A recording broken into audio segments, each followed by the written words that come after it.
Bien, muy buenas noches a todos los aquí presentes. Hoy estamos dando la segunda parte del curso de cambio climático, realidades y tiempo de actuar, de acción. Está realizado por el ingeniero Emilio Martínez. El ingeniero José Martínez, ingeniero civil con más de 25 años en experiencia de la ingeniería de recursos hídricos. Su vida profesional se enmarca en el diseño y construcción y operación de grandes proyectos hidroeléctricos. Grado de Ingeniería Civil en la Universidad de Venezuela. Especialización, electrificación del Caroní, ingeniero hidráulico.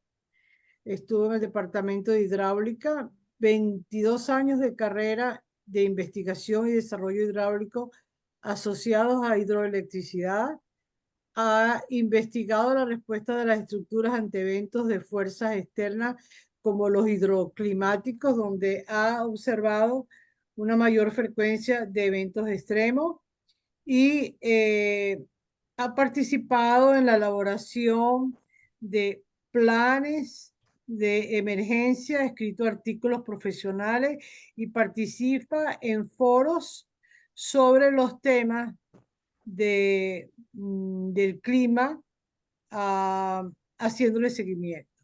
Es un gran investigador y él opina que es necesario implementar medidas estructurales ante los cambios en la data del clima para que el ciudadano continúe sin contratiempo su vida cotidiana. Así que bienvenido, ingeniero, en esta segunda parte, y aquí estamos todos para escucharlo. Adelante. Muy buenas noches, buenas tardes, dependiendo de la parte donde esté en el mundo. Para mí es un placer la invitación y bueno, continuaremos con el tema de cambio climático, realidades y tiempo de actuar, ¿verdad?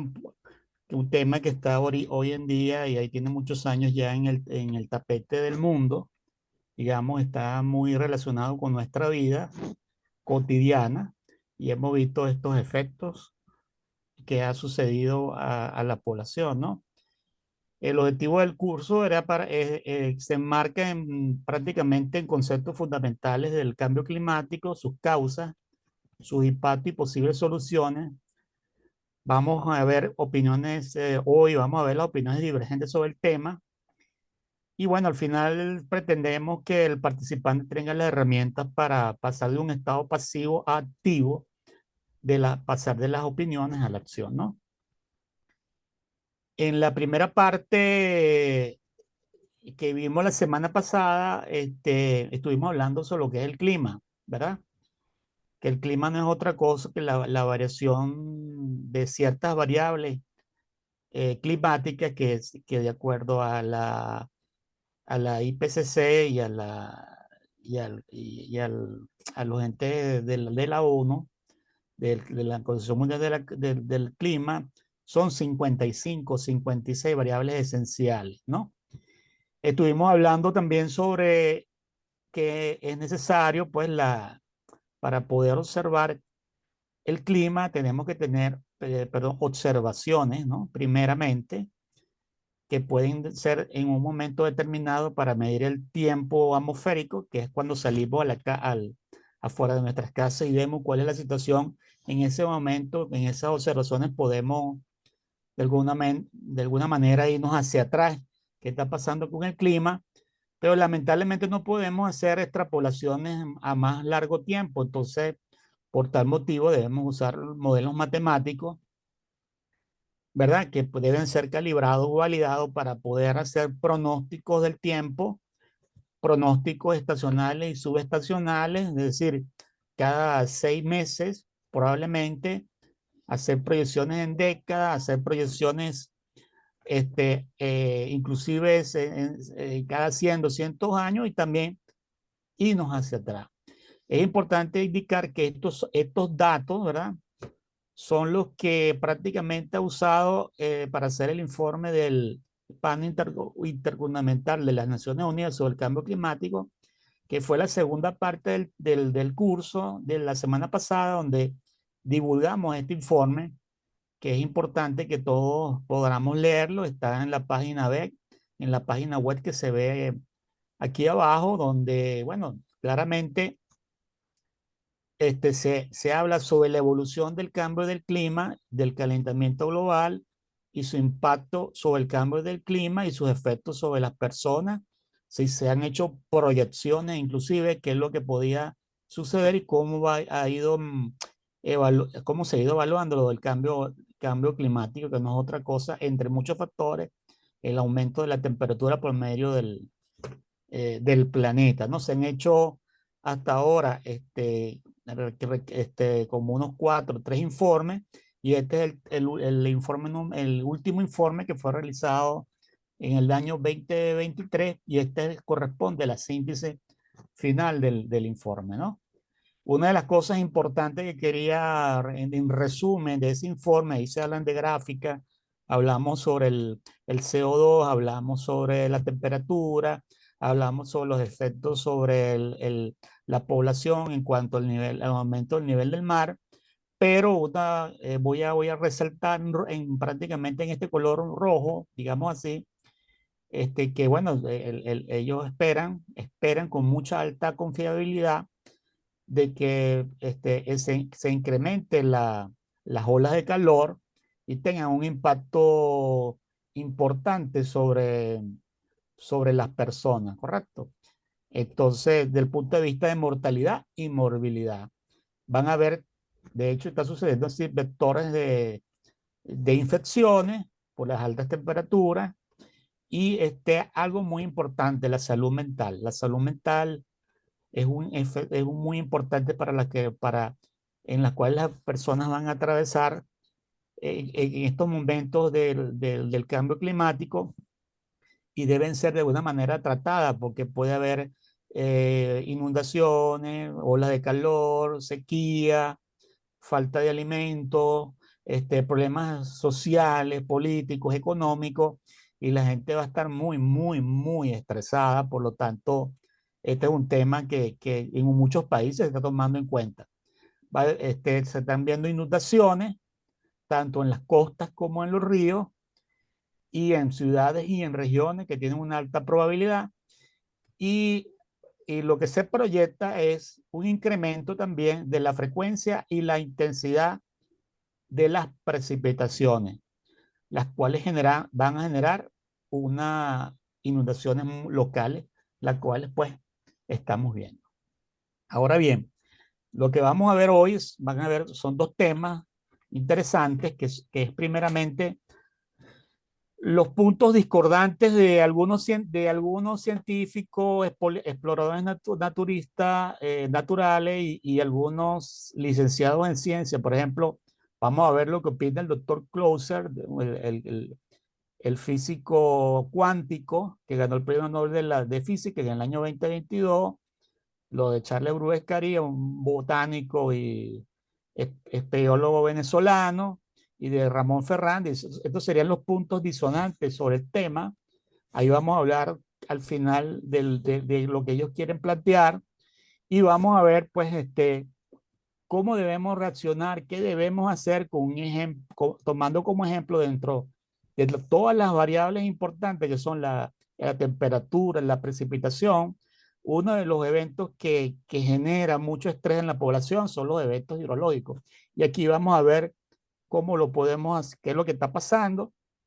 Vamos a ver los planes de mitigación y emergencia usando como ejemplo este evento hidrológico, ¿no? Como dije, esta es la parte ahorita que vamos a ver. Está el doctor Closer y los especialistas sobre sus puntos disonantes sobre el tema. El doctor John Closer es un físico cuántico, ¿verdad? Galardonado por el premio de Wolf de Física en el año 2010, con otros investigadores que también fueron galardonados junto con él en el premio Nobel de Física del año 2022. Él en el año 2023, en mayo 2023, puso en duda de alguna manera, o dijo, vamos a decir, se unió a la Junta de Coalición del CO2, una organización que se niega a como aceptar que el cambio climático es una realidad. Y en el noviembre de 2023, él se autodominó negacionista del clima. Y fue en un evento organizado por la coalición del Depósito de Fe, que es una coalición de alguna manera religiosa, donde hay religiones, organizaciones católicas, pero lo que él expresó ahí fue un impacto mundial, ¿no? Sobre sus declaraciones, siendo un científico muy importante del punto de vista de la física cuántica, ¿no? Él cree que en su mensaje, él cree que la temperatura de la Tierra está determinada principalmente por la cobertura de las nubes, en lugar de cómo afirma el consenso científico sobre el cambio climático, que es producto de las emisiones de dióxido de carbono. Es decir, que las nubes que están en la parte superior de la atmósfera van, de alguna manera, por la transferencia de calor, van a enfriar la atmósfera baja. Esa es su teoría y él la ha demostrado, y va a tener un efecto de enfriamiento en el futuro. Y por lo tanto, él afirma que no hay crisis climática. Sin embargo, él es un físico cuántico y el consenso de los meteorólogos y climatólogos es que las nubes bajas y densas tienen un efecto de enfriamiento neto, pero las nubes altas y delgadas tienen un efecto de calentamiento. Entonces, los climatólogos y los meteorólogos están y han demostrado que lo que él está planteando pareciera que no tiene una base todavía muy científica que digamos. He querido entonces que ustedes los escuchen, ¿verdad? Voy a dejar de compartir la pantalla y yo quisiera que ustedes mismos, en el caso de todo esto, van a escuchar sus opiniones. Son videos prácticamente de 9 minutos, 20 minutos, en los cuales ustedes van a escucharlo, ¿verdad? Y entonces, voy a compartir otra vez la pantalla. Aquí. Y ya va. Ok. Ahí está Cloiser, Share. Ahí ven en pantalla. Ok. Pantalla completa. ¿Me pueden indicar si ven en pantalla? ¿Aló? Está en pantalla completa. Perfecto, gracias. Voy a poner el video y quisiera que tomaran mucha atención a lo que él plantea. Ya va. Share sonido. Y bueno, ahí vamos con lo que plantea.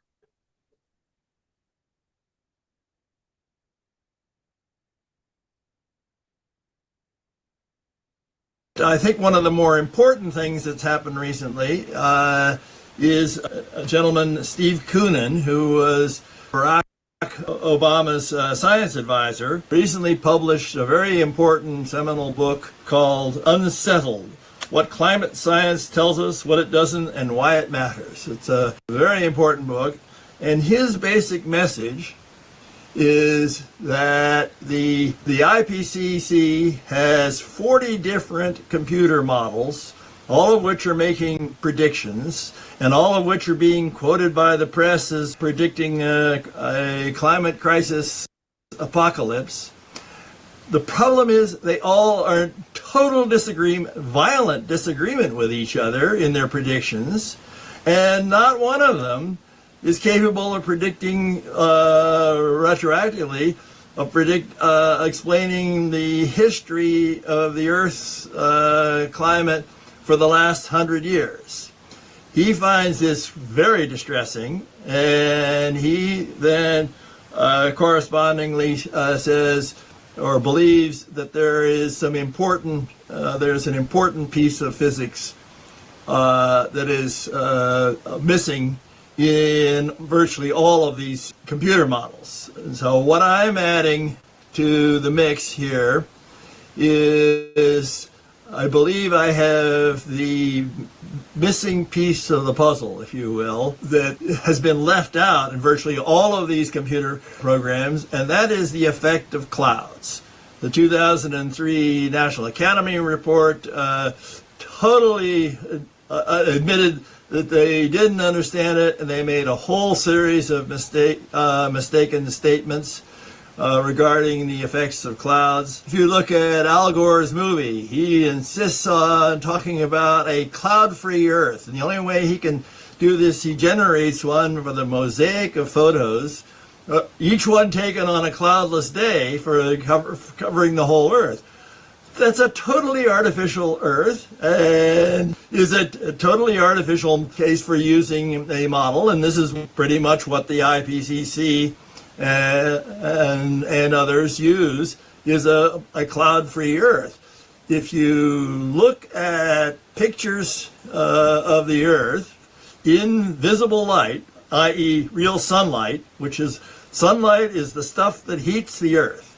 The infrared re-radiation is the stuff that cools the Earth.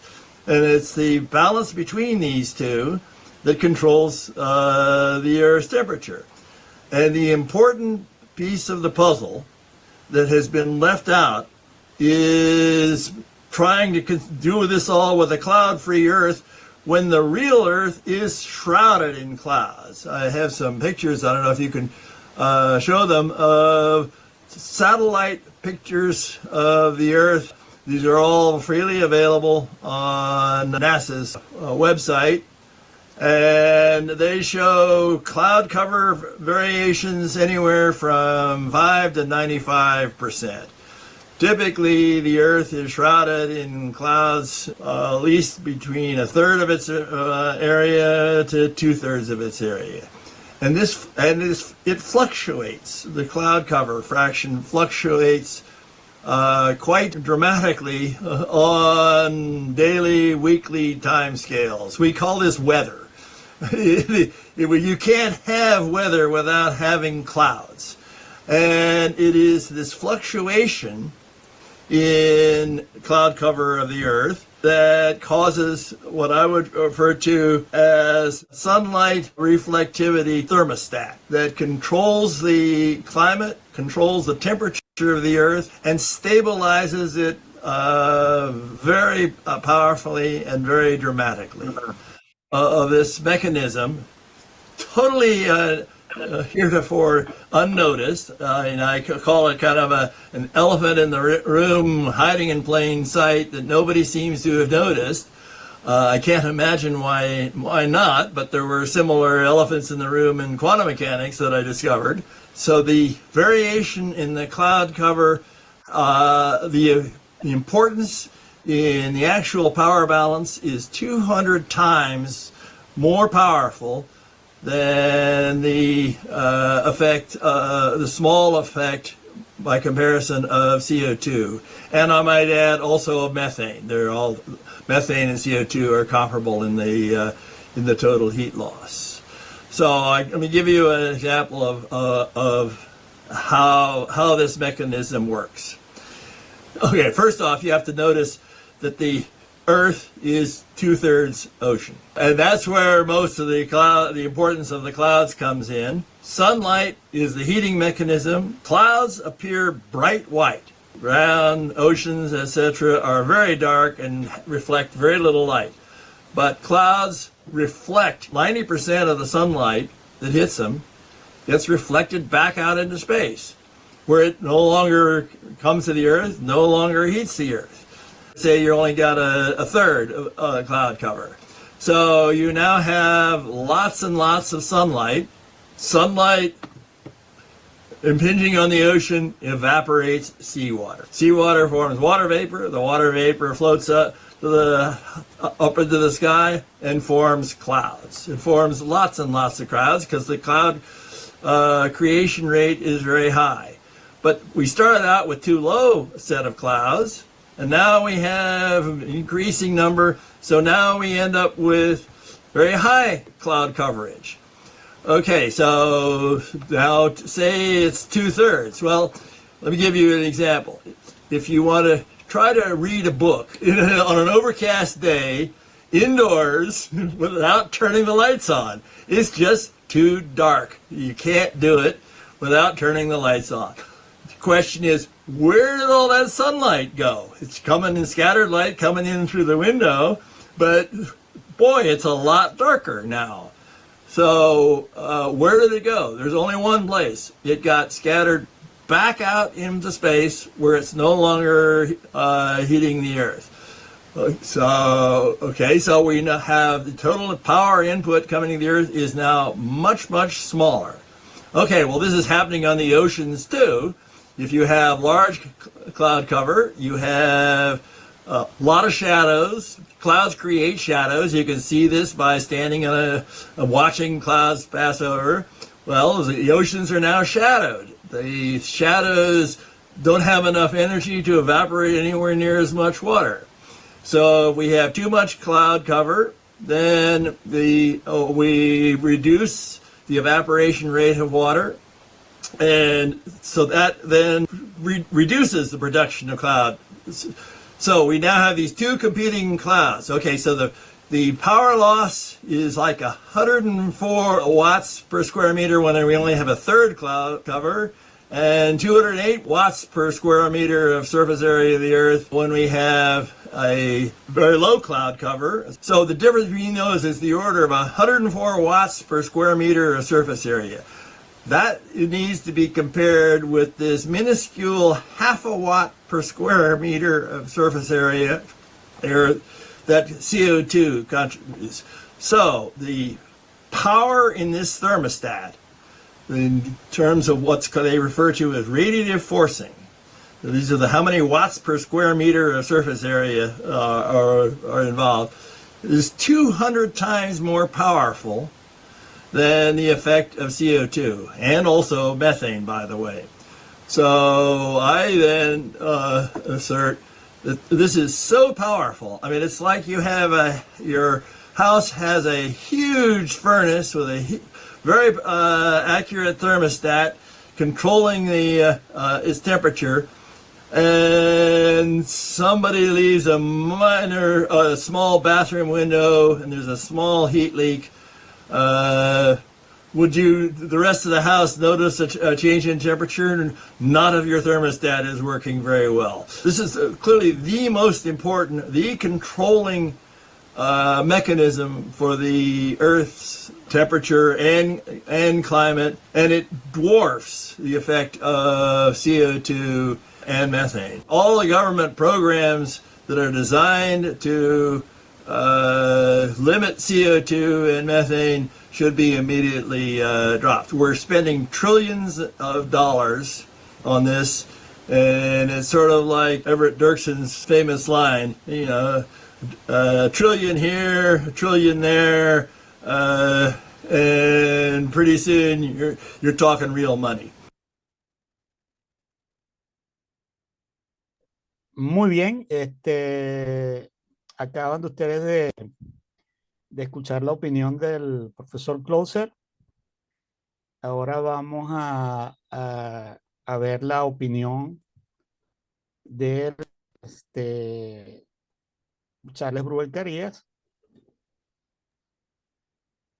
Okay. Disculpe, ingeniero. Uh-huh. ¿Podría dar la biografía de este científico nuevamente sobre él?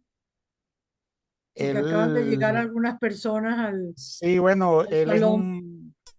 el doctor Closer es un físico, premio Nobel de Física del 2022, es un notable físico cuántico, es que opina, él opina que él es un negacionista del clima, en el sentido de que estamos en un cambio climático, y hoy trataremos pues el tema en la primera parte sobre la persona o los científicos y notables personas que están en contra del informe yo no diría en contra del IPCC, pero el más representativo, el más importante de todas estas voces es el doctor Closer, que él dice que las nubes tienen un efecto de enfriamiento neto en el planeta y que de alguna manera la parte baja de la atmósfera va a enfriarse por transferencia de calor, ¿no? Él lo acaba de explicar muy bien allí, pero sin embargo los científicos, los meteorólogos y climatólogos no están de acuerdo con él, ¿no? Entonces esa es la opinión del doctor Closer, ¿no? En cuanto I think en cuanto a otra opinión de un naturista venezolano, él nada más hizo una opinión de 2 minutos que se hizo muy viral, en el cual él planteaba que el cambio climático siempre ha existido y que bueno, que no va a ser tan apocalíptico como lo dice el informe.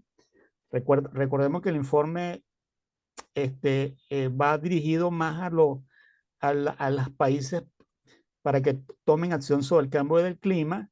Y entonces él dio una opinión, hubo unas personas que tuvo opiniones adversas con lo que él dice, y qué mejor que él mismo plantee en esta entrevista Charles Brewer Carías, lo que él naturalista, plantea, ¿no? fotógrafo y explorador venezolano en varias ocasiones acá en Agenda Éxitos, y hoy volvemos a disfrutar de su visita en nuestro programa, y específicamente para hablar en esta primera parte, porque después ahondaremos en esos grandes descubrimientos, esas grandes aventuras que a lo largo de su vida como explorador venezolano ha logrado, ha realizado. En este caso, pues vamos a hablar en esta primera parte del programa acerca del cambio climático, porque es uno de los temas de estos tiempos que vivimos. Y es que durante los últimos meses hemos visto cómo las olas de calor, por ejemplo, han aumentado y perdurado en Europa. Grandes lluvias y ciclones están afectando a Asia y, por supuesto, a Latinoamérica. Estos fenómenos meteorológicos, se pregunta uno, ¿están relacionados con el cambio climático realmente? ¿Qué es realmente el cambio climático? ¿Cómo puede afectarnos a largo plazo? Para responder a estas y muchas otras preguntas, les repito, hoy contamos con la presencia de Charles Brewer Carías, naturalista, fotógrafo y explorador venezolano. Siempre un gran placer saludarlo personalmente y recibirlo en el programa. Charles, bienvenido. Bienvenido. ¿Cómo estás? Muchísimas gracias, Albani. Lozada y Unai Amenábar. Encantado de tenerte por aquí. Muchísimas gracias por esta oportunidad. Y habíamos quedado con mi esposa y con la gente de la Academia de Ciencias Físicas, Matemáticas y Naturales que yo no iba a hablar más del calentamiento global ni del cambio climático. Ajá. Pero ocurrió algo interesante, muy, muy interesante. Y es que un amigo mío, tomando un jugo de mora, me dijo, mira chico, ¿qué piensas tú del cambio climático? Y yo, sin ninguna intención ni ninguna preparación formal para hablar de eso, le dije, mira, yo he vivido miles de noches en la selva, hablo una lengua indígena, he vivido entre indígenas y he comido y aprendido a comer y a cultivar, a hacer barcos, a tumbar conuco. He estado en contacto con la naturaleza íntimamente y entiendo y siento en mi propia sangre lo que son los árboles. Puedo distinguir unos 200 árboles por su fruta, y la parte comestible, 25 palmas, pero al dedillo como para subsistir en la selva. ¿Qué quiero decir con esto? He estado durante toda mi vida dando a conocer a Venezuela, a sus dirigentes, a los jóvenes, al mundo entero, la riqueza natural del mundo.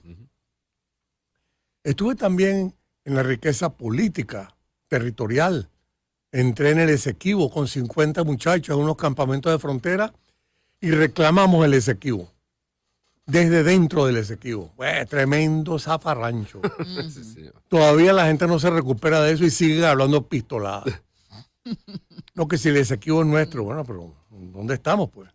Pero no vamos a hablar de eso, porque sería una cosa larguísima. Pero ocurrió que después de que ese amigo mío hizo ese video, como de 2 minutos, no más. ¿Sabes cuántas visiones de ese video hay? 1.125.000 Wow. Imagínese. en un día. Ujú. ¿Qué quiere decir eso? Oye, no sé qué es lo que quiere decir, pero quiere decir que hay una angustia por el conocimiento de una cosa, que todo el mundo está hablando de una cosa y otros están hablando de otra. Por ejemplo, podría hablar y decir que lo mismo ocurre con las religiones, lo mismo ocurre con los que creen una cosa u otra y discuten hasta la muerte. Ujú. Se fajan en guerras por cosas que probablemente no tenían ningún valor. Pero los valores están dados por cada uno de los individuos. ¿Y qué es eso? Lo que cada uno cree en base a su experiencia personal. En base a esa experiencia personal, yo hago una distinción muy importante. Y antes de continuar, quería decir que ayer en la tarde dos entrevistadores muy importantes, amigos de ustedes seguramente, Luis Olavarrieta y Candal, Sí. Claro. entrevistaron a mi hija Karen. Ujú. Es una entrevista magistral, donde ella expuso con detalles y cifras y nombres todo el problema que tiene el calentamiento global debido al hombre. Pero fíjate, estamos hablando de calentamiento global, yo no estoy hablando de cambio climático. Es otra cosa. Ok. Entonces, estoy tratando de hacer una distinción para satisfacer a mucha gente. Calentamiento global, mi hija habló extremadamente bien, muchísimo mejor de lo que yo pudiera hablar, porque no me interesa. Ella sí lo hizo y lo hizo con una gran propiedad. Por lo tanto, informó sobre qué quiere decir el calentamiento global y cómo el hombre puede acelerar ese calentamiento. Ujú. Pero por otra parte, está, en base a ese video que vieron tantas miles, un millón de personas mínimo, después de la conversación con mi hija, después de su maravillosa entrevista, tuve oportunidad de leer 2 comunicados de personas que no conozco. Uno extremadamente generoso, que se llama Isaac Nahon Serfati, trabajando con runrunes. Sí. Hizo un trabajo pormenorizado, dando cifras y nombres, o más que nombres, lo que cada persona que apoyaba mi idea decía. La mayoría de esas personas entendían lo que yo entendía. Por otra parte, hubo un gafo. No, esa palabra no se dice. No, no está muy de moda, pero sí entendemos de qué se trata. Se dicen cosas más gruesas realmente. Sí, porque la palabra imbécil ya le tendría categoría. No, un gafo. En donde le dio por insultarme. Pero con cada insulto, peor que el otro. Okay. Entonces, ese hombre que me insultó a más no poder, porque yo tenía una idea que era contraria a la de él, claro, porque él es un ignorante. Él nunca está en una selva. Él no conoce la caoba ni la distingue del cedro. Él no conoce la castaña de India, ni la pachira insignia. No conoce nada, seguramente, porque es gafo. Gafo, ¿por qué? Porque se enfrenta y me insulta en vez de argumentar conmigo algo. No. Él dijo que yo había dicho una palabra como paleozoico y entonces esa palabra estaba totalmente equivocada y con eso me descalificó. Entonces, este hombre hace que yo venga hoy a explicar cosas muy elementales. Una, si usted se para un día en un invierno eso fuerte que ustedes han estado en Europa y dice, yo quisiera que fuera verano ahora, Y toda mi familia también. Y los del pueblo también y los del país entero están empujando para cambiar el clima. No pasa nada. No va a ocurrir nada. Por más que usted prenda fogones, no va a cambiar el clima. Puede calentarse usted en su casa, pero no va a cambiar el clima. Cuando usted se duerme y se levanta y se despierta todos los días, ese régimen tampoco lo puede cambiar usted ninguno de los animales. Cuando usted ve las grandes migraciones de los animales en África, en todas partes, las mariposas monarcas desde México atravesando el Golfo, tampoco lo puede cambiar. Entonces hay cosas que el hombre no puede cambiar y que existen mucho antes de que el hombre existiera en la Tierra. Mucho antes que el hombre saliera de África y tratara de invadir Europa contra el invierno. Mucho antes de que el hombre inventara el fuego para poder controlar el invierno. Todo eso ocurrió mucho antes. Hace apenas 21.000 años, la temperatura en la Tierra en algunas partes, o en promedio, eran 6 grados menor que lo que tenemos ahora. Si nosotros tenemos 26 grados en Caracas, tendríamos 20 grados y estaríamos muy bien. En general pasó eso. En el último glaciar máximo se llama, Last Glacial Maximum. Esa situación varió porque cesó ese periodo glaciar. Oh, periodo glaciar. ¿Cuántos periodos glaciares ha habido? ¿Cuántos periodos glaciares ha tenido el hombre? El hombre está viviendo en el último periodo interglaciar. Okay. ¿Qué quiere decir? Hace 11.000 años se terminó el periodo glaciar y empezó el interglaciar. O sea, empezó a calentarse. ¿Pero por qué? ¿Por culpa del hombre? No. Por culpa del sol.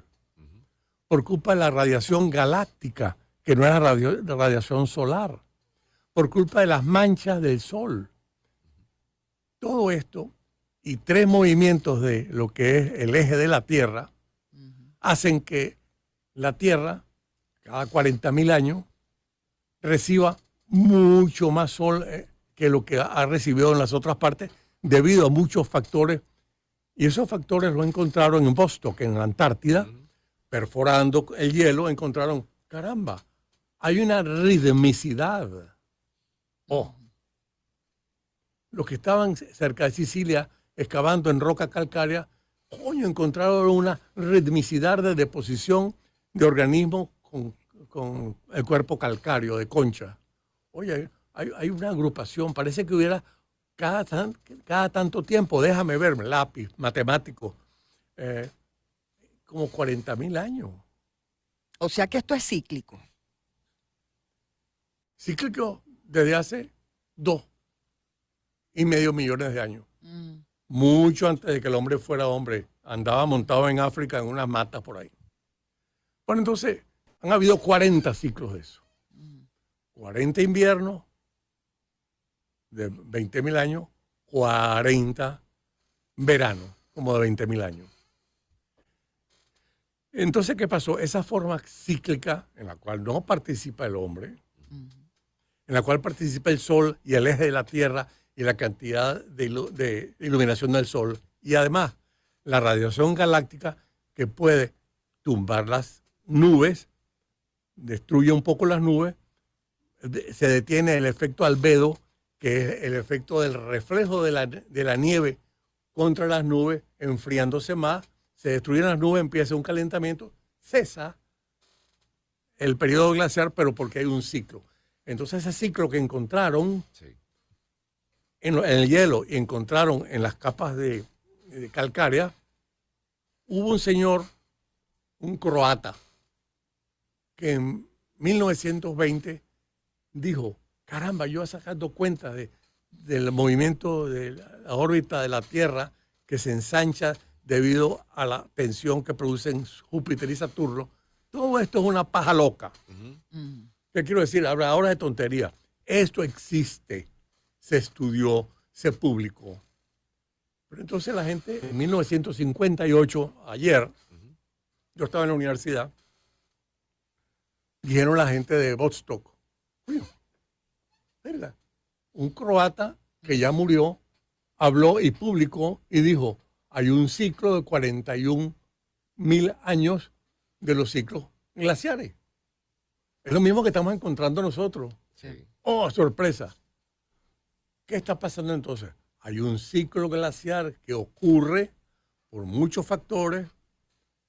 Hay gente que ahora le agrega el anhídrido carbónico. Hay otros muy estudiosos que dicen el anhídrido carbónico no tiene nada que hacer. El anhídrido carbónico, más bien el aumento del anhídrido carbónico traía más vegetación. Y empiezan discusiones de este tipo. Esas discusiones sobre el efecto del cambio climático, el efecto del calentamiento global, empiezan a hacerse de tal manera que son casi discusiones religiosas. Sí. Ok. En el sentido de que unas discusiones que habían en Istambul, en manera que son casi discusiones religiosas. Sí. Ok. En el sentido de que unas discusiones que habían en Istambul, en Constantinopla, cuando los turcos estaban atacando Constantinopla, el Bizancio, el reino, todos los teólogos de Bizancio empezaron a discutir el sexo de los ángeles y Imagínate. estaban invadiendo Istambul y tomaron Istambul los turcos. Las famosas discusiones Entonces se llaman bizantinas. discusiones bizantinas, o sea, que no tienen sentido. Sí. Claro, claro. Lo que sí podemos decir, como dice mi hija, es que el hombre tiene una gran influencia, una gran relación con lo que va a pasar en nuestro periodo glaciar, Claro. interglaciar. Mm. Ok. Y eso que estamos haciendo es destruyendo la selva amazónica, Por ejemplo, destruyendo los recursos pesqueros, así es. destruyendo todo, contaminando el mar con plástico, Ujú. contaminando el mar con residuos orgánicos de los abonos mal preparados. Ujú. El hombre va a tener una culpa muy grande en eso. Y eso hay que hacer un plan. Ujú. Y la Academia de Ciencias Físicas, Matemáticas y Naturales tiene hace 10 años estudiando eso y haciendo propuestas. Y también lo tienen todos los países del mundo. Y se forman grandes conversaciones sobre esto. Charles Brewer Carías. Bueno, como ustedes ya verán la opinión de Charles Bruecaría, ahora pasamos a escuchar, ¿verdad?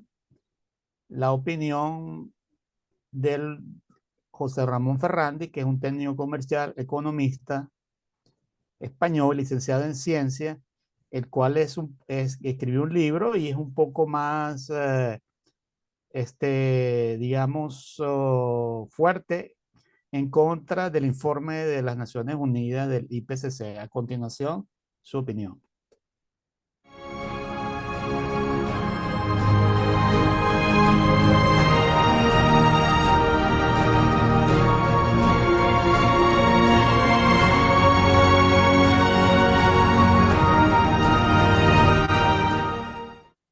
Nos encontramos en Madrid en un nuevo espacio de butacas vacías. Estamos en esta ocasión con don José Ramón Ferrandis, autor del libro Crimen de Estado, sobre la estafa del cambio climático y también conferenciante. Hemos estado con él también en varios congresos de Luz de Trento, porque es una especialidad en el tema, ¿no?, del cambio climático. Y vamos a aprovechar este espacio de butacas vacías para profundizar en la idea, pero de una manera sintética. Vamos a intentar dar unas pinceladas claves para que la gente entienda qué es esto del llamado cambio climático y por qué es una estafa. Es muy importante darse cuenta de que el concepto cambio climático es un conjunto vacío, no dice nada. El clima cambia, cambia desde que existe. Tú no puedes decir que hay cambio climático porque claro que hay cambio climático. Con esto no dices nada. Si quisieras decir calentamiento global, eso lo entenderías. Caramba, se está experimentando una subida de temperaturas en la atmósfera terrestre. Eso sí tiene sentido. Pero como no se está experimentando una subida de temperaturas en la atmósfera terrestre, es falso. Y se puede demostrar que es falso con los datos. Por lo tanto, dices cambio climático y te sirve para un roto, una subida, como para un descosido.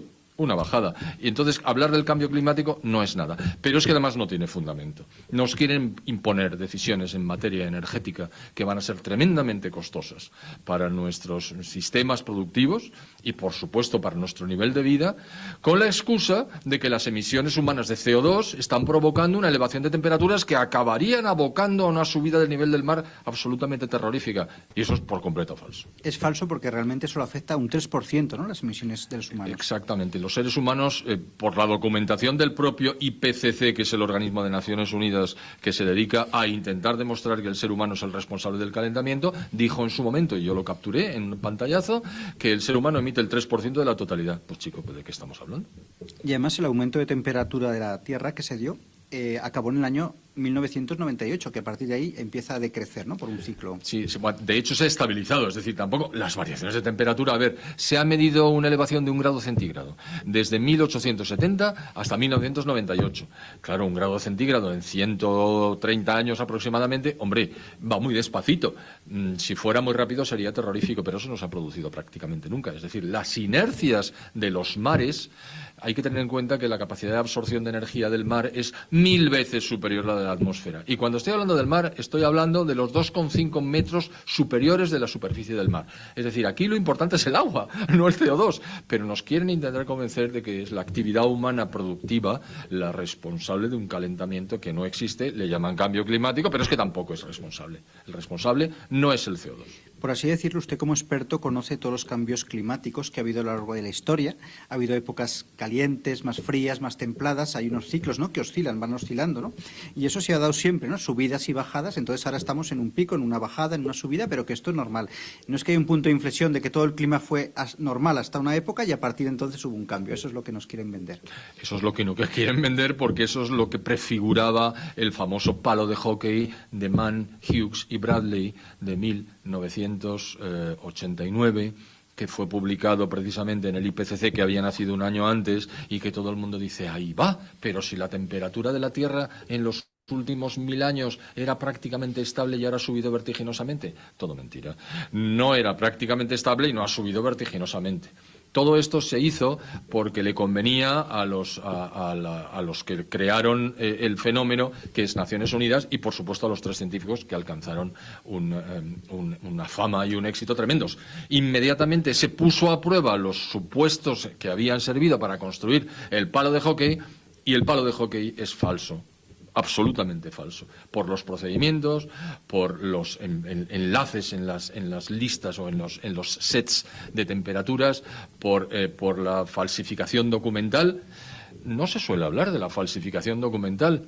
En el año 2009 se descubrió mediante un hacker que se metió en una universidad británica llamada East Anglia University, en la Climate Research Unit, la unidad de investigación sobre el clima que estaba allí, aparecieron una serie de correos electrónicos que indicaban por parte de Michael Mann, que le decía al responsable de la unidad, oculta la bajada de las temperaturas. El término en inglés es hide the decline, hide the decline. Evita que esas temperaturas que han bajado aparezcan porque nos cargamos el palo de hockey. Hombre, ya. Se podría decir que esta gran mentira del cambio climático puede provocar muchas reacciones. Es como la gran coartada para justificar prácticamente todo, ¿no? Con la excusa de que viene una catástrofe, un cambio climático, pues vamos a tomar tales medidas que nos interesan y que la gente va a creer a pie juntilla. Es decir, bueno, para que el polo no se deshiele, pues vamos a hacer este sacrificio. Es verdad que sobre la base del terror que provoca el hecho de que el nivel del mar pueda subir 56 metros, con lo cual, pues ya sabemos que todas las sociedades, en principio, la mayoría de las sociedades que tienen acceso a los mares, pues han construido sus grandes ciudades en la orilla del mar. ¿Por qué? Porque antiguamente los caminos eran un poco malos y entonces se funcionaba mucho mejor por barco que atravesando zonas que eran prácticamente vírgenes, hasta que llegó el Imperio Romano con sus calzadas y entonces ya la cosa cambió. Pero todas las ciudades, y por supuesto siguen ahí, están al borde del mar. Claro, si sube el nivel del mar 56 metros, pues lo hemos hecho. Es decir, desaparecen prácticamente la civilización.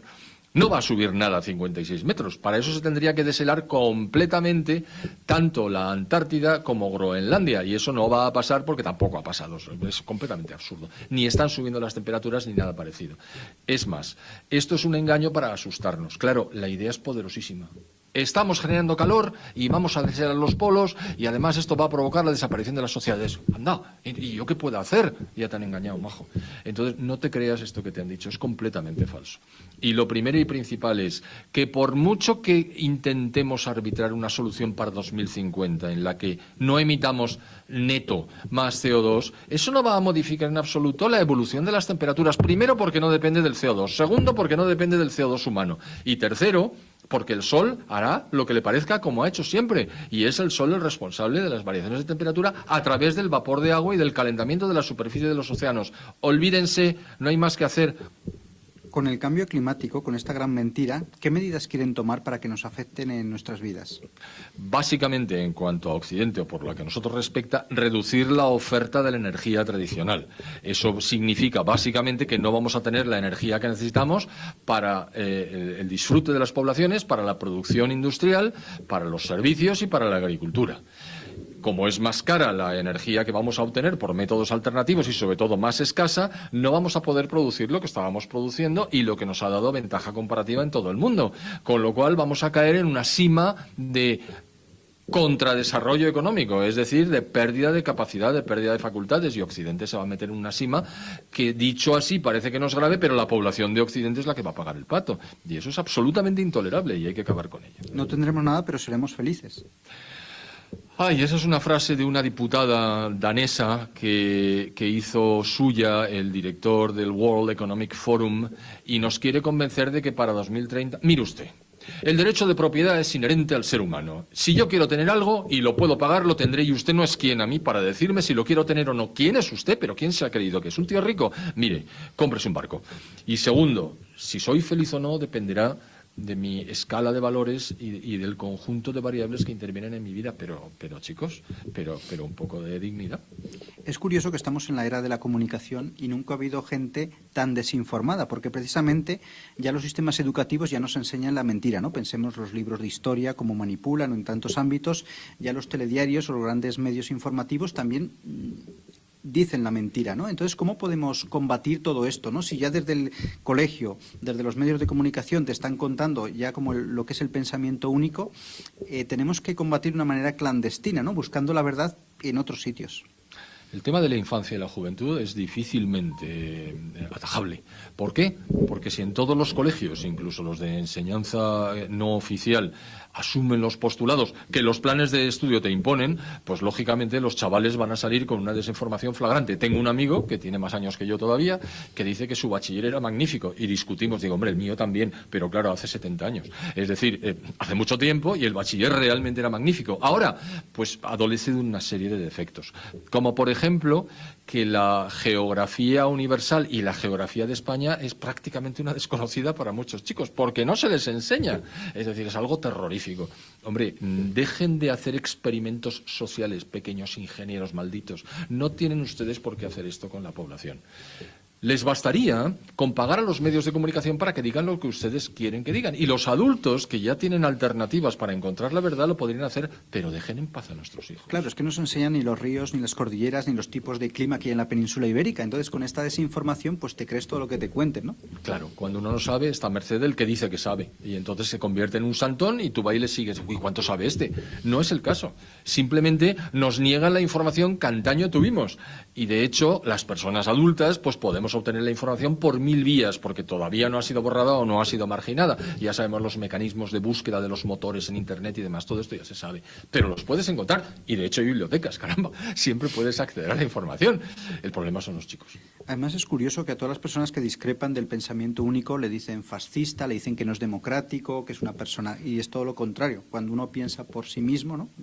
Razona bien, pues eso molesta al sistema. Claro, es que toda esta caterva de progres no saben lo que fue el fascismo, por ejemplo. El fascismo fue un movimiento italiano socialista, como socialista era Benito Mussolini, que fue denostado por Stalin. Bueno, aquí terminamos pues esta primera parte con las opiniones de estos tres importantes personas de la sociedad. Un físico cuántico, creo que es el que más importante científicamente ha hablado, y los demás pues también tienen su importante opinión, ¿no? Yo quisiera hacer primeramente un pequeño, digamos, pensamientos o reflexiones sobre lo que ellos han hablado. Primeramente, yo les recomendaría a todos ustedes pues que bajen el informe del IPCC. Lo dije al principio en la primera clase, un informe que está dirigido a los, digamos, los gobiernos para que bajen pues las emisiones de de gases de efecto invernadero. Este es un informe que tiene data y modelación matemática. Sí, cuando tú lo lees puede ser apocalíptico, pero hay que leerlo con mente fría porque es una situación que estamos viviendo. Los tres interlocutores que hemos visto para mí, definitivamente definen que hay un cambio en el clima. Sí lo hay, sí existe, porque si vemos la difusión de clima, vemos que es cómo varía una variable climática de las 56 que hay, por ejemplo, temperatura, a través de un promedio en un periodo de tiempo.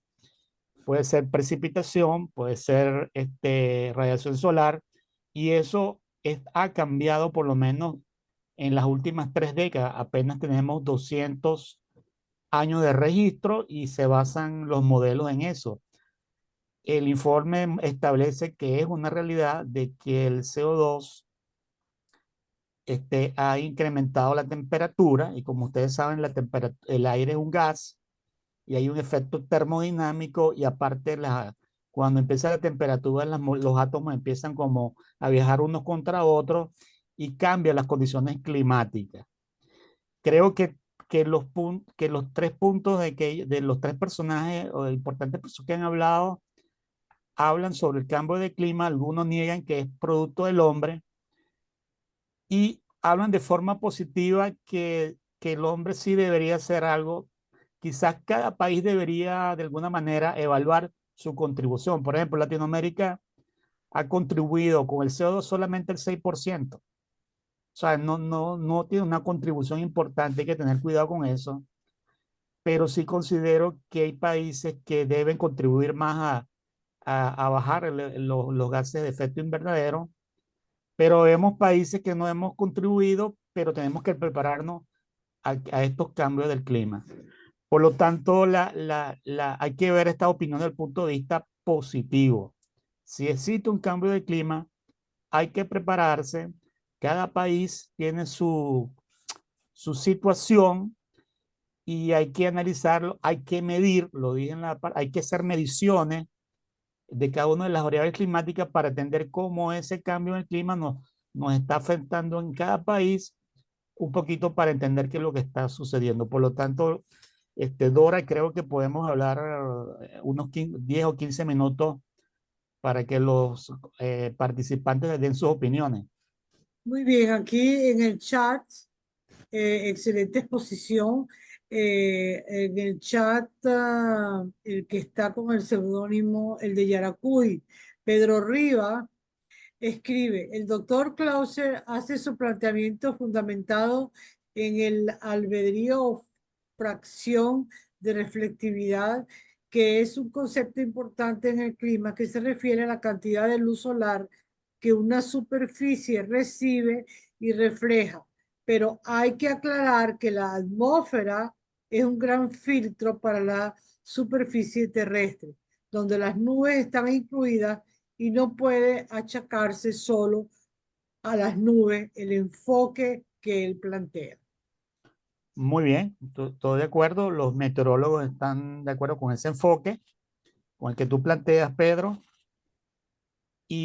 Pero en el fondo, tomando en consideración, es una opinión, estamos conversando, ¿no? No creo que llegamos a la meta, ya de hecho, de bajar el aumento de la temperatura, o por lo menos llegar a 1.5 grados centígrados por encima de la era industrial. Como vimos en la clase pasada, de manera de bajar los efectos de temperatura a nivel mundial y los efectos de precipitación, inundaciones, olas de calor. No creo que sea posible y tampoco creo que el hombre pueda cambiar. El informe dice que cualquier cambio de la temperatura, eso va a tardar un poco. Hay una parte de mi corazón que es técnica y dice que no lo vamos a hacer, pero me gustaría creerle a Cloiser, porque espero que él siga investigando, espero que él siga demostrando. Es una voz disidente dentro de la comunidad meteorológica mundial y a veces, como le pasó a Einstein en su momento, de que decía que la luz, la velocidad, la luz, la energía, la luz, la velocidad de la luz, el vector de velocidad de luz se deformaba cuando pasaba por un astro y todo el mundo le dijo que era loco, que no creía en él hasta que alguien lo demostró. Yo quisiera que el doctor Closey pueda tener éxito en esa demostración, pero evidentemente hay que demostrarlo y estoy de acuerdo contigo con lo que plantea. ¿Alguien más quiere participar? ¿Quiere hacer alguna pregunta?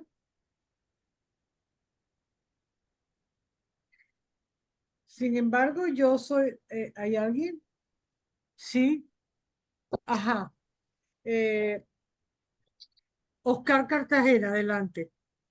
¿Qué tal? Buenas noches, ¿cómo les va? Pues Buenas miren, noches. la verdad es que pues yo creo que uno de los temas y que yo estuve pensando acá esta semana, Perdón, él está hablando de Guatemala, para sí, todos. sí, Hola, de Guatemala, sí, excelente. sí, entonces digamos, tal vez yo lo miro mucho desde lo que uno ha tenido experiencia, el cambio climático y todos estos temas, pero creo que a veces también se nos olvida, hemos escuchado mucho de esto, pero creo yo que uno de los problemas más importantes es también el crecimiento poblacional que ha sido excesivamente, porque digamos en Guatemala y en la mayoría de países del mundo lo podemos ver como esa gran diferencia de la cantidad de personas que nacen en Europa a los países latinoamericanos, África, que la cantidad de personas que crecen y nacen cada día, pues es un número muy alto para la tasa también pues de mortalidad que hay. Estamos viviendo más años y siendo más personas. Entonces, indirectamente, y lo podemos ver a la hora de entrar a un cuarto, no es lo mismo un aire acondicionado para 2 personas, para 5, para una oficina. Entonces, todo este consumo de energía, creo yo que es una de las cosas que más afecta al cambio climático. ¿A qué raíz viene esto? Pues que yo lo miro que también un problema que estamos teniendo es la falta de educación que hay dentro de nuestras personas, porque creo que es un plan más en conjunto como el solo buscar usar energías eólicas y todo esto, y no se los digo porque esté en contra, incluso nosotros dentro de las empresas que trabajo estamos migrando al uso de energía solar y todas estas cosas para afectar menos el clima, para poder hacer trabajos y certificarnos, pero miro que el problema más grande también es la gente que no está educada, que consume productos usando leña o talando árboles solo porque es su necesidad. Entonces, creo que uno de los problemas más grandes que tenemos es el crecimiento demográfico descontrolado que hay en muchas regiones del mundo, porque también estas personas están naciendo, no hay la suficiente capacidad para educarlos, después de que no hay una suficiente capacidad, están migrando y están consumiendo recursos de una manera inadecuada, ¿sí? Y lo podemos ver, no sé si han visto los videos del río Motagua en Guatemala, que le llega a Honduras y llega una cantidad de basura a través de este río, y este río pasa sobre todo por las regiones pobres del país, porque la gente no tiene la costumbre de tirar la basura en su lugar, sino que solo la tira al río, la tira en cualquier lugar. Entonces yo creo que el cambio climático, su origen y su plaga más grande, parte de ella somos nosotros, más que lo que estamos viendo en el mundo. No sé qué opino. Bueno, no, creo que estamos, creo que su opinión es la misma del IPCC y de algunos de los que se hicieron su opinión, es que el hombre en la última 100 años, 200 años, o quizá en los últimos 50 años, donde la temperatura ha incrementado, es un gran responsable pues del aumento de la temperatura, ¿no? Y creo que lo que usted dice va en ese tenor, ¿no? Y está de acuerdo con el IPCC y está de acuerdo con él.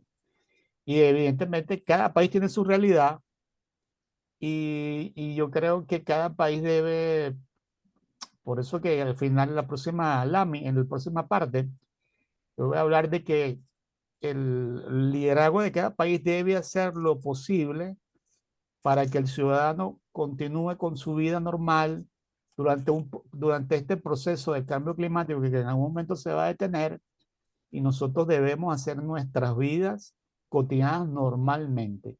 Y para eso deben haber programas normativas, educación ambiental, lo que usted está planteando es correcto, pero tiene que venirnos, debe ser dirigida por los liderazgos de cada país y de manera de enseñar a la gente a no, por ejemplo, lo que usted plantea es correcto, no talar árboles. Si ustedes entran al sistema Copérnico del, de Europa, el sistema www.copérnico.eu, Unidad Económica Europea, que es el sistema de seguimiento climático, ustedes podrán ver en las emisiones de monóxido de carbono, van a ver claramente que, por ejemplo, en el centro de África hay una emanación muy importante de monóxido de carbono precisamente por la tala y por la quema. Pero pues, lo que usted dice es correcto y va embarcado en la parte de que el hombre, sí, en estos últimos 50 o 100 años, ha tenido un efecto muy importante en el cambio del clima. ¿Alguien más quiere participar?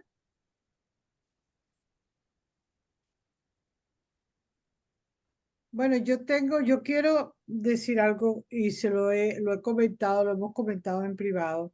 Sigo teniendo la inquietud de que esa superpoblación que habla no es tal esa superpoblación cuando nosotros estamos superpoblados porque estamos concentrados en lugares de la Tierra, no en todo el planeta. El 82% de los seres vivos del planeta son plantas y apenas somos el 0,01 de la vida, total de la vida del planeta. O sea, apenas el 14,5 de la superficie total está habitada por los seres humanos. Entonces, sigo con la inquietud de que hasta qué punto realmente nosotros estamos haciendo daño.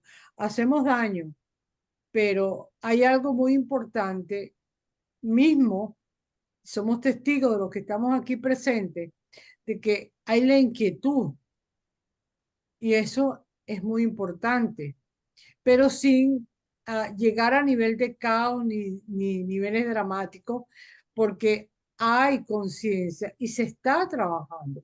Y yo quiero tomar esta parte optimista dentro de mi dualidad en esto, porque la parte optimista es que hay todo un desarrollo sostenible, donde hay una conciencia, incluso de diseños de urbanistas, de lo que es el reciclaje y de lo que es de ciertos controles. En la NASA, por ejemplo, aquí en el estado de Florida, están haciendo con voluntarios, eventualmente, a la cual yo eventualmente participo, de limpieza de las playas, van a las islas. Es decir, hay una conciencia, hay trabajo, hay interés, hay inquietud.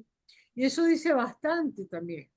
Entonces, la superpoblación es algo que yo lo cuestionaría porque es una mala distribución, diría yo, en cuanto a lo que es la población. Tenemos muchas zonas desérticas, muchas zonas libres abiertas, que todavía son zonas verdes y que el hombre debería de planificar, ¿no?, en una forma diferente para ayudar a descongestionar aquello que donde estamos congestionados y lo estamos viendo en una forma catastrófica, ¿no? Digo yo, esa es mi opinión. No, sí, es que el informe, claro, el informe tú lo lees y te puede, pero hay que leerlo con mucha, algo positivo y hay que tomar las cosas positivas, pero cada país tiene su condición. Pero hay que reconocer que durante la Revolución Industrial, 1850, 1900, fueron los países, y es una verdad, no por nada, sino que se emitió mucho CO2 a la atmósfera. Se taló, hubo un descuido con el ambiente, pero fueron más los países que más se industrializaron y que Claro. crecieron, que crearon esa, que sin, por desconocimiento quizás, por no tener la data, por no tener esta información que tenemos hoy, que de alguna manera se ha como activado el aumento de la temperatura. Hay hoy en día países que quieren crecer también y tienen que también reducir sus emisiones de CO2 con energía alternativa.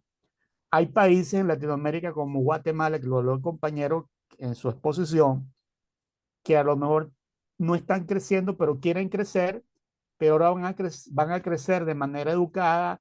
Hay que hacer nueva normativa para que ellos crezcan y no tengan una alta contaminación a la atmósfera.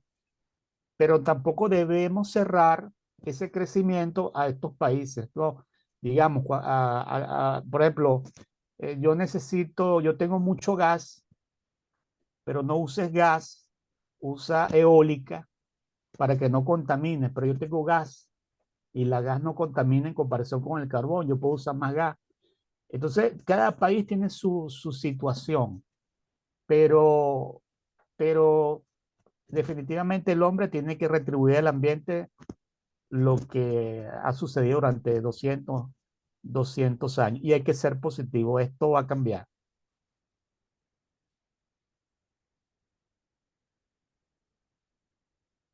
Dora.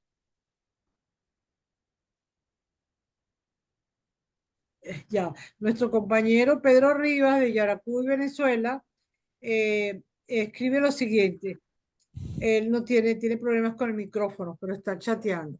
Mi opinión, dice así, mi opinión referente a lo que indica el amigo guatemalteco es una realidad más población, requiere más recursos que acelera la emisión de gases de efecto invernadero en todos los procesos de producción. Pero ahí donde debemos actuar en buscar planes para enfrentar este efecto que es exponencial. Yo creo, como indicó Emilio, que el 10% de la población más rica en términos general son los responsables de, del cerca de 50% de las emisiones de efectos invernaderos. Sí, yo le quiero comentar lo siguiente, un momento, 2 minutos. Yo le he hecho mucho seguimiento a esta parte del clima. Y fíjense, cuando en Brasil en Brasil, en el gobierno anterior al que está ahorita, donde no había restricción en el Amazonas en cuanto a la explotación, yo veía en el satélite, yo veía emisiones de CO2, de CO, monóxido de carbono, en rojo.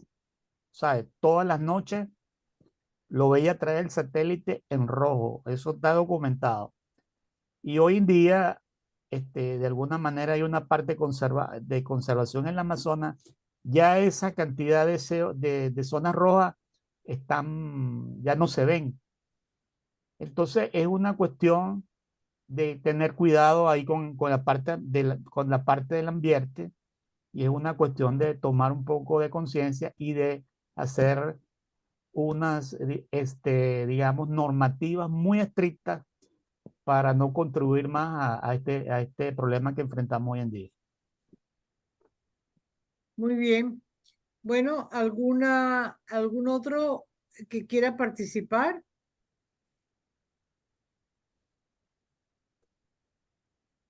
Bueno, yo creo que podemos continuar en la segunda parte, Ok, ¿cierto?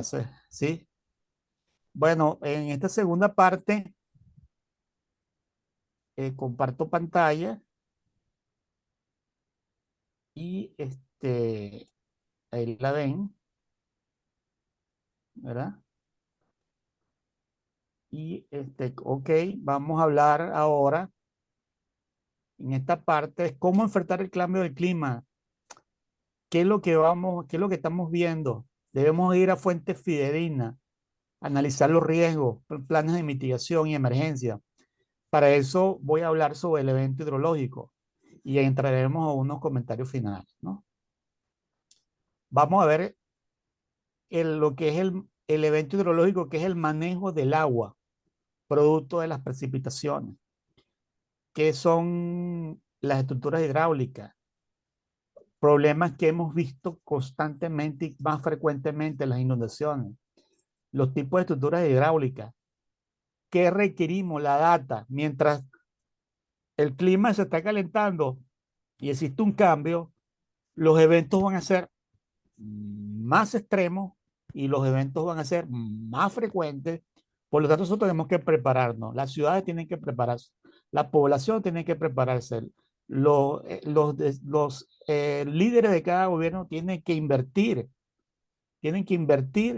en minimizar los efectos de estos cambios porque, como dije, el seguimiento del clima, ¿no? es un tiempo sobre un promedio, 10, 100 años, y se está viendo en una variable climática que puede ser en este caso la precipitación o el caudal de un río, que en 10 años, 15 años hay un cambio en el aumento de estos eventos hidrológicos muy fuerte. Y hay que tener medidas hay que mitigar sus efectos. ¿Cómo qué requiero yo para volver a hacer un diseño o una reevaluación de las estructuras que van a manejar el agua? ¿Cómo pueden fallar las estructuras hidráulicas?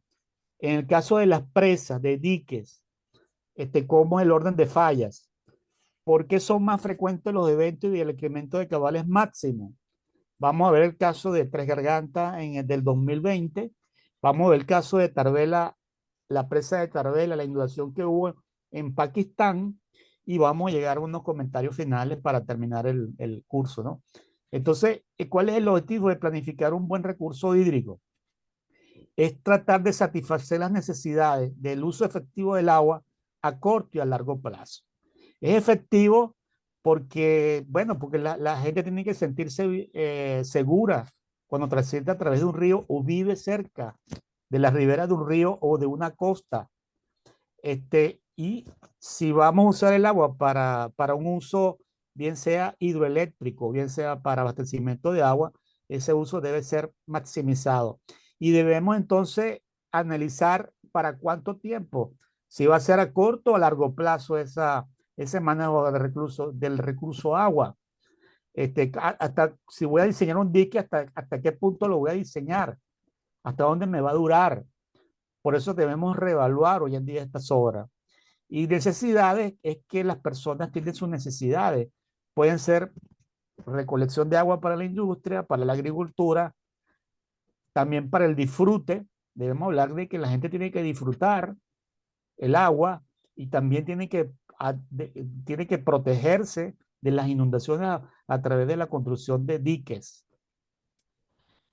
¿Qué es una estructura hidráulica? Bueno, son obras de ingeniería para aprovechar el uso de agua y controlar su acción destructiva. Pueden tener una inversión importante y hoy con el cambio climático hay que invertir en ella porque el ciudadano si se desplaza de un punto A un punto B y está lloviendo, no tiene por qué pararse en el medio de la carretera donde una alcantarilla ha fallado, un puente ha fallado. Debe transitar bien y ese puente y esa alcantarilla debe ser rediseñada y revaluada correctamente porque el ciudadano tiene que seguir haciendo su vida. No puede ser que cada vez que llueva la gente se pare y no pueda ir a trabajar. Yo no estoy de acuerdo con eso y creo que ustedes tampoco. Entonces hay que reevaluar, hay que invertir como lo están haciendo muchas naciones. Y para eso se necesita un grupo de profesionales. Ustedes, nosotros, los hidrólogos, los geólogos, los ingenieros, los arquitectos, en el caso de adecuación de las estructuras, en el caso de la temperatura, o ver si la estructura o la casa está muy cerca de un río que es en una zona que es de alto riesgo de inundación o de falla geológica. Todo eso hay que hacerlo en estos momentos. Por ejemplo, ¿qué pasa con las inundaciones? Bueno, como muchos países no tienen el control de la ubicación de las poblaciones. La gente tiende, ¿verdad? Tiende a ocupar zonas muy cercanas a los ríos, porque no se cuenta o se cuenta con una normativa, pero no se aplica. En países como, bueno, Estados Unidos sí se aplica esa normativa. Es más, y seguro. Le dice, usted se va a ubicar aquí en esta zona de riesgo, usted tiene que pagar más seguro. Si usted se va a ubicar en esta zona de riesgo, tiene que poner una casa y palafito. ¿Entiende? Entonces, ¿por qué es importante eso? Porque no podemos tener gente cerca del río donde se inunde, se pegan las casas y como estamos viendo en los efectos del clima, eso va a ser más frecuente y no podemos sacarlas, hacer un plan de emergencia, lo sacamos este año lo volvemos a meter, le volvemos a dar los enseres, el año que viene vuelven a inundarse, lo volvemos a sacar y no podemos estar todos los años en eso. La gente tiene que hacer su vida y a lo mejor es una zona de riesgo y hay que reubicarla. Lo que pasa es que el liderazgo de los países no le gusta escuchar ese tipo de cosas, porque no va más allá. A eso hay que invertir dinero, ¿no?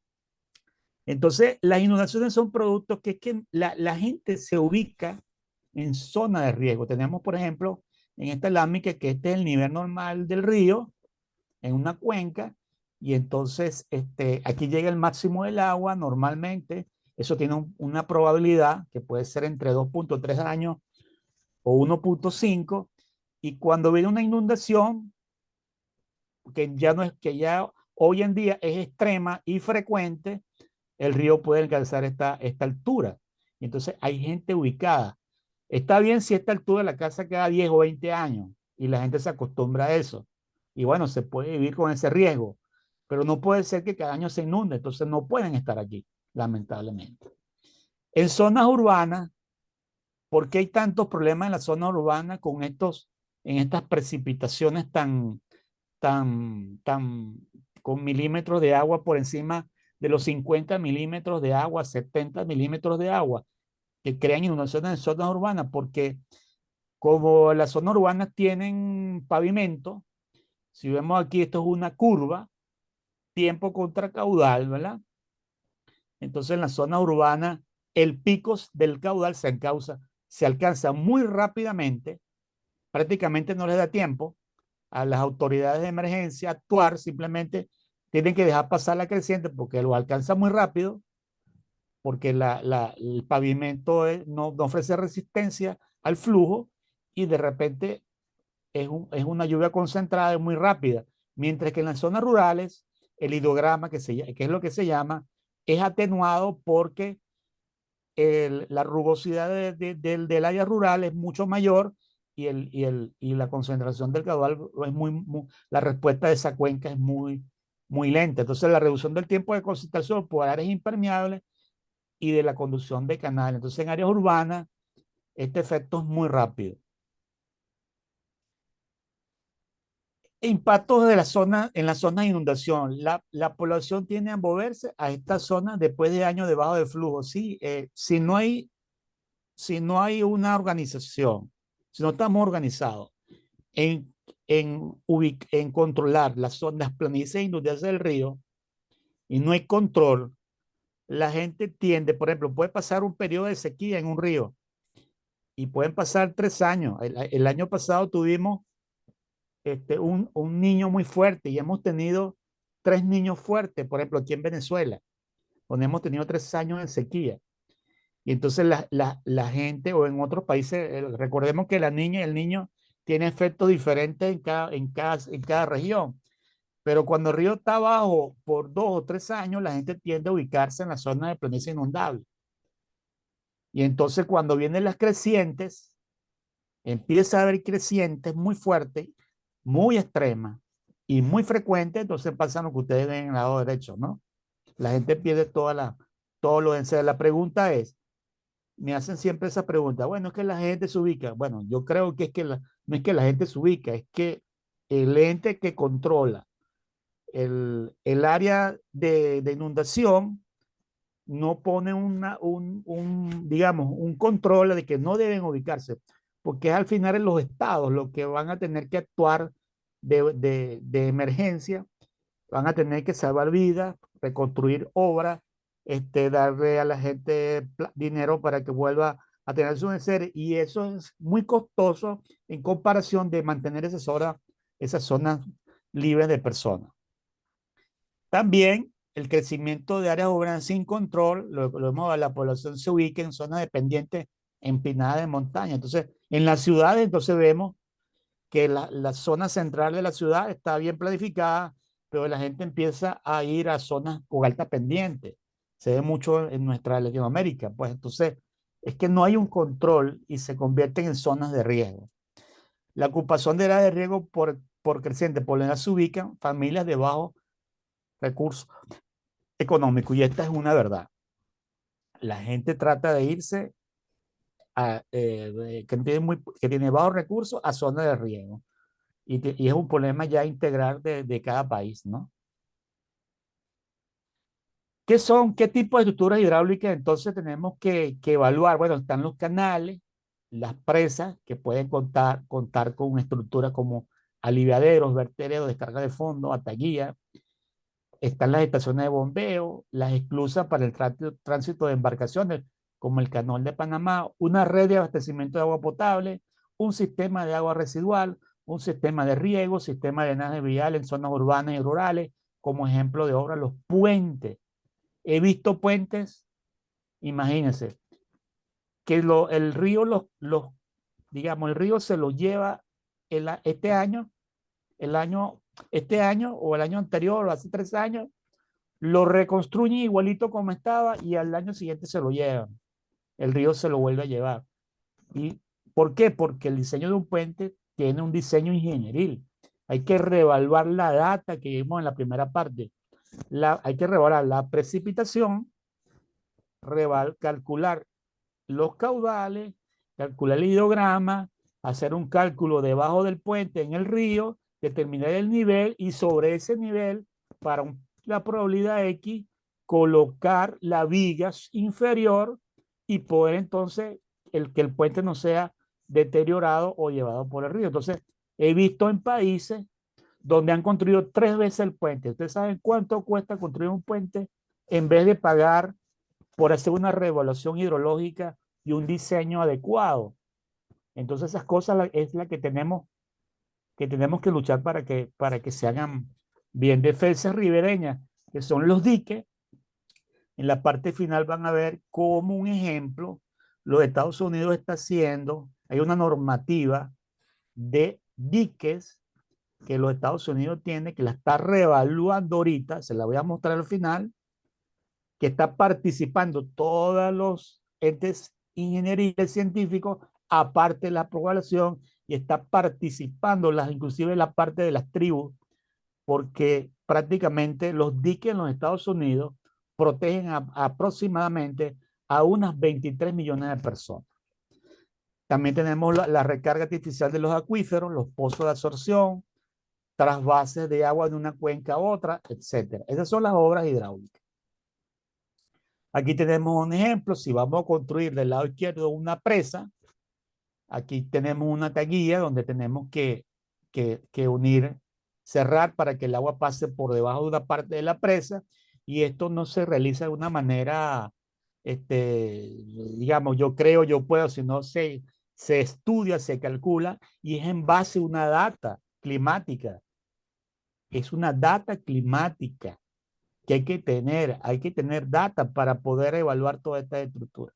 Aquí tenemos un daño, una descarga de fondo del lado derecho de manera donde se muestra, esta es una compuerta radial, como parte de un caucho, vamos a decirlo así, la forma de un caucho, pero en acero, que está metida dentro de una montaña, y el agua por un proceso de cavitación, y la estructura pasó muchos años trabajando, y en una de esas crecientes que pasaron, extremas, creó un daño que prácticamente pudo haber destruido toda la obra de quitar las reparaciones. La fuerza del agua es tan grande que el agua pesa 1 tonelada por metro cúbico de agua.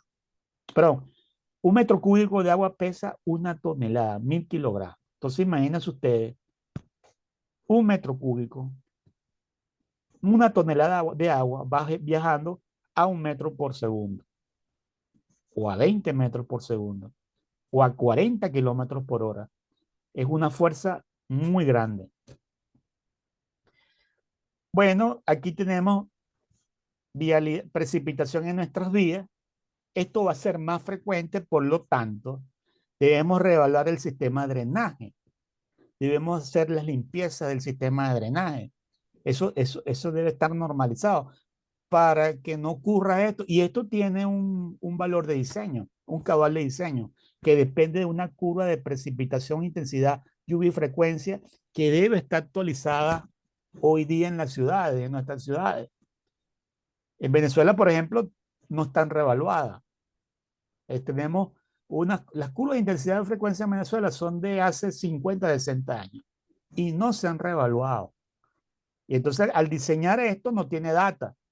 Entonces usa las curvas de hace 50 años y resulta que cuando dibuja la data de precipitación ya superó la de hace 50 años. Entonces no va a funcionar. Es necesario la reevaluación climática en cada país. Por ejemplo, nos podemos encontrar basura en estos canales. Como lo dije, aquí va a pasar el agua en una creciente y se va a encontrar con esta basura y esto debe ser limpiado. Los canales hay que mantenerlos, hay que tenerlos sin obstrucciones. Puedes tener canales de este tipo, hay que reconstruirlos. ¿Qué pasa si viene una creciente y entonces destruye toda la vialidad? Y el ciudadano entonces no se puede trasladar, no puede hacer una vida normal. Y es lo que queremos, que el ciudadano haga una vida normal. Aquí, por ejemplo, tenemos lo que se llama del lado derecho un tubo y una tubería vertical y que tiene una entrada con una tubería horizontal. Esto se usa en países como en ciudades como Chicago, en Japón, donde la lluvia que no puede ser, estos países inclusive tratan la lluvia y hacen tratamiento de aguas pluviales. Si la lluvia supera la capacidad de la planta, entonces le envían a un desvío que puede tener una altura de 20, 50 metros. Entonces el agua, imagínate tú, el agua saltando a una altura de 50 metros, a una velocidad de 1 metro, 3, 4, entonces 5 metros por segundo, va a destruir la tubería. Entonces hay un sistema que permite hacer un flujo circulatorio alrededor del tubo vertical que le permite llegar. Esto también hay que diseñar y depende mucho de qué, de lo que vimos en la primera parte, de la data, del clima. El diseño de esto depende de la data del clima. Entonces, ahora, ¿qué requerimos para poder hacer las reevaluaciones correspondientes? ¿Qué necesitamos? Necesitamos los planos altimétricos. Requerimos la información hidrometeorológica, que la vimos en la parte número 1, la data pluviométrica, la construcción de las curvas de intensidad-frecuencia, hidrogramas, curva de duración-frecuencia de los ríos, curvas de masa, caudal pico máximo, porque cada una de estas obras lamentablemente se diseñan para un caudal pico, para un caudal máximo. Entonces, si yo voy y veo en la data desde la Revolución Industrial y veo en la ciudad, no sé, de Francia y tengo 200 años del río Sena y mido los caudales y quiero diseñar un dique y yo veo que en los primeros 100 años el caudal pico fue 500 metros cúbicos, pero en los siguientes 100 años, 100 años aumentó a 200. Entonces tengo que reevaluar la estructura que está allí. Yo quiero que usted se dé cuenta de la importancia de la data y de las reevaluaciones hoy día que hay que hacer como consecuencia de que se está reconociendo que hay un cambio en el clima. Y el cambio en el clima, no, vuelvo y repito, no es el cambio de clima total, sino de unos valores de la data, de esas 56 valores de data que mencionamos en la primera clase.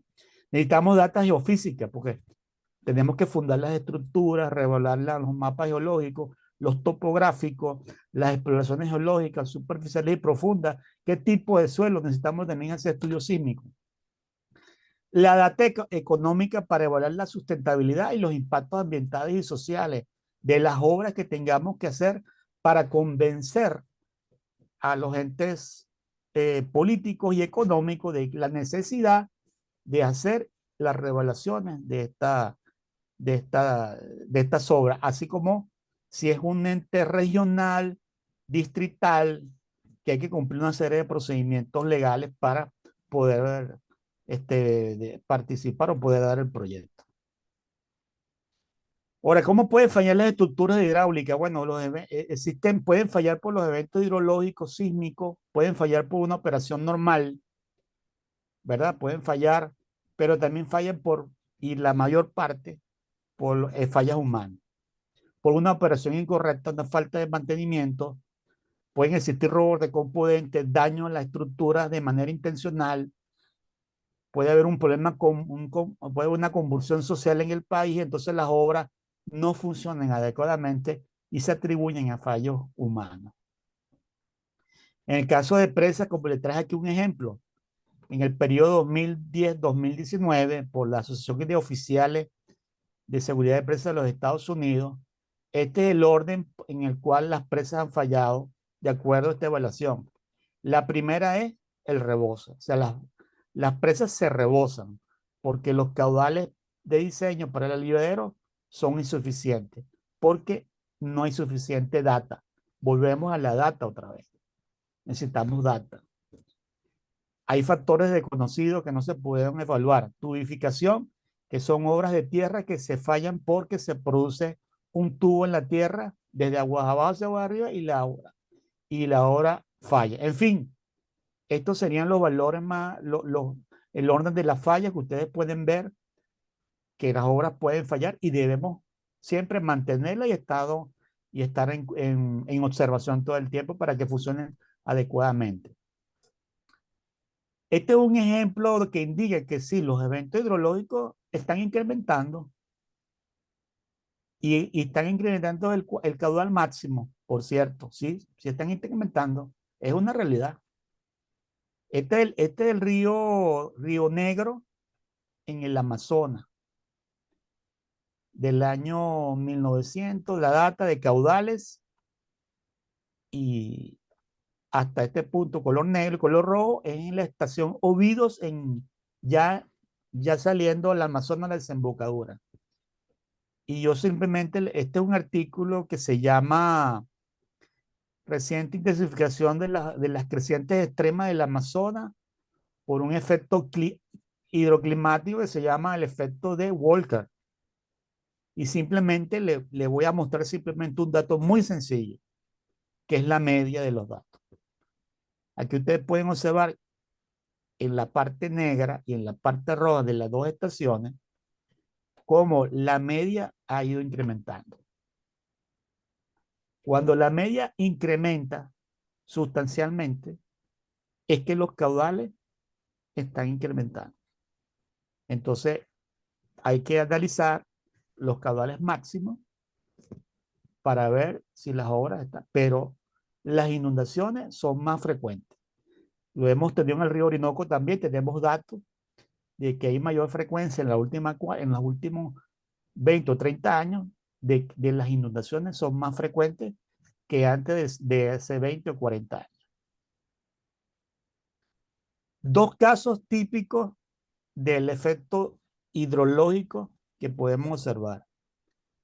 En China, en el 2020, hubo una creciente que prácticamente rebosó a la presa, ¿verdad?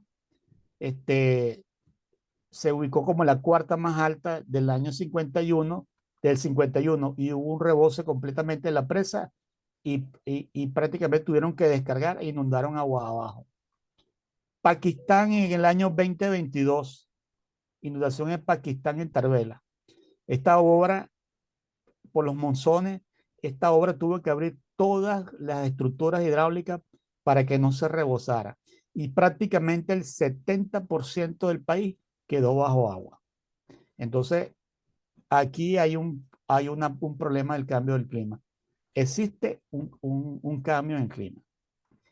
Y para terminar, entonces les muestro la evaluación que se está haciendo ahorita sobre en los Estados Unidos. Está el cuerpo de ingenieros y el organismo FEMA, que es la Administración de Emergencia de los Estados Unidos, ha llamado a la población, a los entes científicos, para evaluar las normativas en cuanto a la seguridad de los diques, de sus diques, en cuanto a evaluar, y están llamando a opinar sobre estas normativas. ¿Por qué? Porque detrás de estos diques hay 23 millones de personas que son protegidas por estos diques y que cada vez que fallan genera una emergencia muy importante en los Estados Unidos. Y esto a consecuencia del cambio climático. Por lo tanto, comento finalmente que el evento hidrológico es importante valorarlo, así como las olas de calor, así como las normativas constructivas. Esto es un ejemplo simplemente que tomé, que es el evento hidrológico. Hay un cambio en el clima. Hay países que todavía no se ha investigado qué tan fuertes son los efectos y se necesitan mediciones hidroclimáticas para una mejor comprensión. Se debe invertir en infraestructura hidráulica, no solamente en hidráulica. Simplemente debemos invertir también en nuevas obras para que las personas puedan hacer su vida normal en cuanto a la temperatura. Y bueno, debemos invertir y debemos hacer planes de emergencia de mitigación de riesgos hidrológicos, que pueden ser los planes de emergencia o ir directamente a medidas estructurales. No podemos sacar a la gente cada año como consecuencia de que hay más inundación y se inundan las áreas importantes todos los años. Entonces pues, tenemos que sacar a la gente y volver a meter. Sacar a la gente, eso no es ya un plan de emergencia. Simplemente un plan para salvar vidas y ni nada más. Es necesario la sincronización de estos tres actores.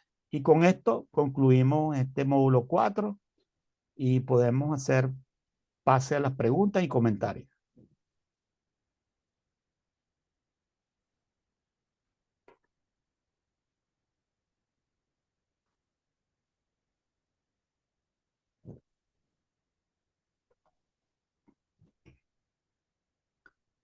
Adora.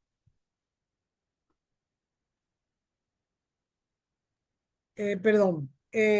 Pedro Rivas, repito, de Yaracuy, Venezuela, escribió lo siguiente: los entes gubernamentales deben de tener un plan de ordenamiento territorial sustentados en estudios de riesgo para evitar o minimizar estos desastres. Totalmente de acuerdo. Creo que todos estamos de acuerdo, ¿correcto? Yo creo Así que debe todos ser. estamos de acuerdo, porque yo viví en Venezuela en mi primera carrera como arquitecto y como inspector de obras civiles, las inundaciones porque había, como los cerros, pues, en la ciudad, pues, no habían canalización de desagüe, y entonces era un problema de ingeniería y habían inundaciones en las ciudades por esa razón. Así que eso por un lado, y acá en Estados Unidos también. Hace Sí. poco, pues viví acá en mi mismo edificio, llegó hasta casi 1 metro, Imagínense. una lluvia muy fuerte, y me di cuenta que no hay una buena obra de ingeniería para saber hacer bien los canales de desagüe. Yo creo que lo que necesitamos es la intervención de diseño, de ponerle atención a lo que es los diseños urbanos y darle prioridad a esto, como también la capacitación, la educación. Correcto. Y la educación es muy importante para llegar a la prevención. Podemos prevenir. Por ahora yo creo, mi opinión particular, que todavía podemos prevenir. Sí. Sí podemos prevenir y divulgar que existe un cambio en el clima es muy importante para que la gente se entere de que es verdad, pues, y que hay que prevenir. Bien. ¿Alguien más quiere intervenir o hacer alguna pregunta?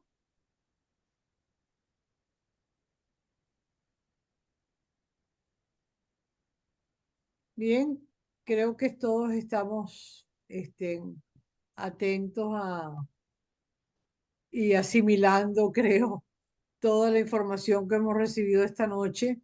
Y el curso pues ha sido excelente. Muchas gracias al ingeniero Emilio Martínez.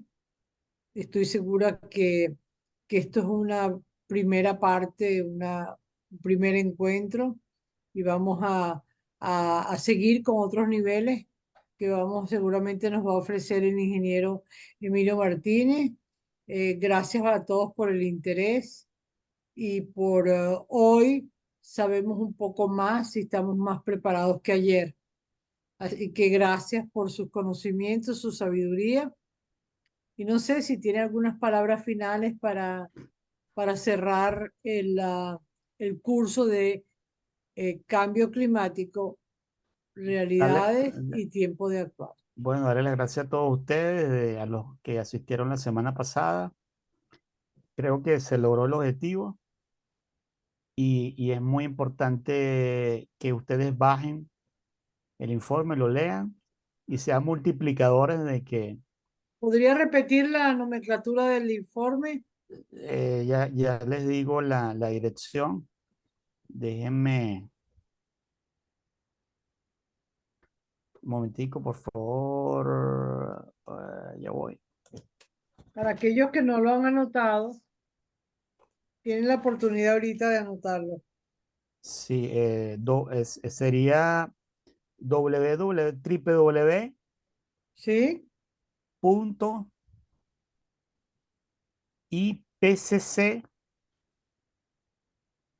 Ajá. .ch/. Allí lo van a conseguir. Ok, muchísimas gracias. O simplemente colocan IPCC en Google y lo van a conseguir. Léanlo, les recomiendo y multipliquen el mensaje de este informe que, como yo dije al principio, para rebatirlo hay que tener data y modelación matemática. Los científicos que escuchamos hoy, ellos tienen la edad, ellos tienen sus opiniones, pero todos reconocen que hay un cambio en el clima. Algunos dicen que no es el hombre, pero bueno, hay un cambio. Y bueno, y nosotros tenemos que enfrentarlo. Eso es todo lo que pudiese yo decir. Bueno, muy buenas noches y Bueno, gracias. nos vemos. Nos vemos pronto. Gracias a Igual, todos. Buenas saludos, noches. saludos, chao.